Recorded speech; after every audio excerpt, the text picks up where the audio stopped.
Yindyamarra. What does Yindyamarra mean? In so many ways, it's a word that is beyond just translation to English, because it is not just a word, it is an idea, it is a philosophy, it is a way of living, it is a way of being. Yindyamarra. Quietness, kindness, respect. Strength in that quietness, strength in that kindness, and strength in that respect. What better idea is there than Yindyamarra at this time to speak to the differences between us? My father, who has helped to revive the Wiradjuri language, who has given us the gift of that word, Yindyamarra, has told me that language doesn't tell you who you are, language tells you where you are. Yindyamarra tells us where we are. We are on this land. We are in this place. We meet on this place, whatever our backgrounds, whatever our beliefs or our faiths or our politics, we meet on this land.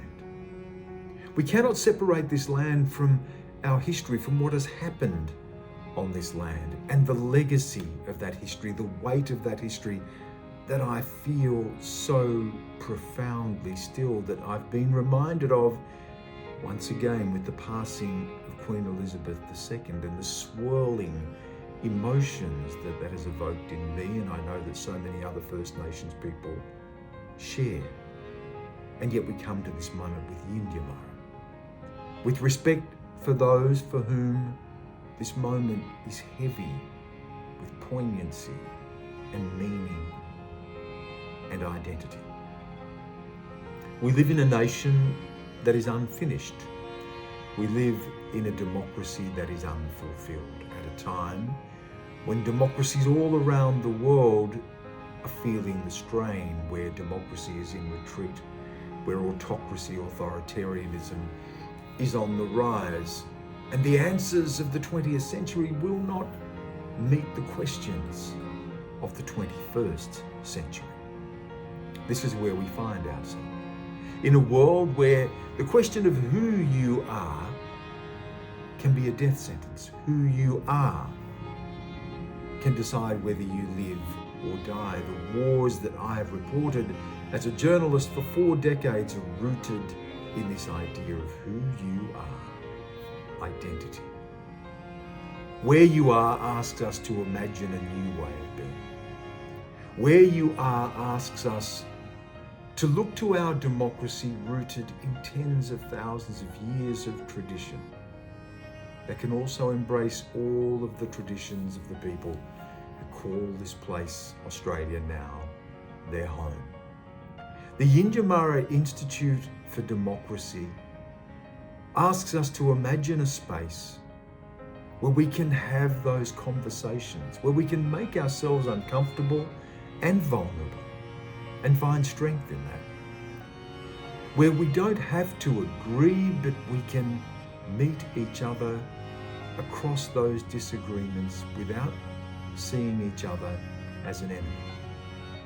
We have a unique opportunity in Australia to reimagine what this country can be, and we'll be asked to vote soon in a referendum on a voice enshrined in the Constitution for First Nations people. But that is just the beginning. That is just an opportunity. What do we do with that voice, and how do we bring our voices to that? That's what the Yindyamarra Democracy Institute will seek to establish and explore.